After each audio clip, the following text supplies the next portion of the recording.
Welcome back, guys. Automotive Inc. Today we're in the office. We're talking about some automotive news that you probably need to know about, especially if you're a DIYer, do-it-yourself oil changer. Before we get started, if you don't mind, smash the sub, thumbs up, notification bell. Helps a small channel out. Now, if you guys walk through your normal retail store like Wally World or O'Reilly's, it probably looks like this.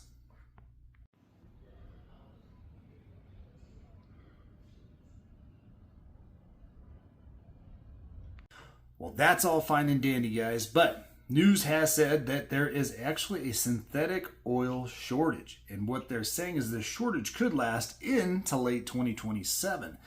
What we may see from that is actual increase in prices. You might see non-availability for certain brands or weights that you like to use. And of course, we all know that what happens is as soon as there's a shortage, the prices go up, right? Because the demand's there, people start freaking out. And if you haven't heard about this already, I would encourage you to do a couple things. One, if you do change your oil and you can't afford it, you might want to head down to your retailer or to the Amazon or whoever else you get your oil from and maybe buy a couple different oil changes worth of oil.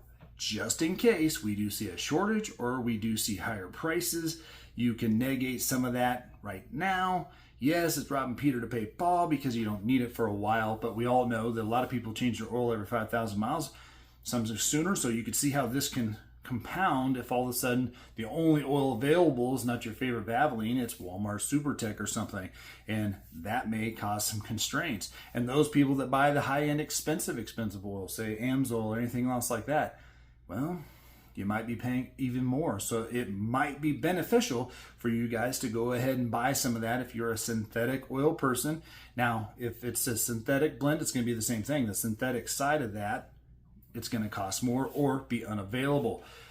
So at the end of the day, guys, just a little tidbit, some news for you. Go out there, make that decision for yourself. If you're a person that goes to the dealer and gets it done, or say like a lube shop and gets it done, I would be forewarned that it may cost you a little bit more or potentially be unavailable later, and to just keep that in mind, especially when you might be like, well, I'll just push the oil change. Please don't push your oil changes any further out than the manufacturer recommended one.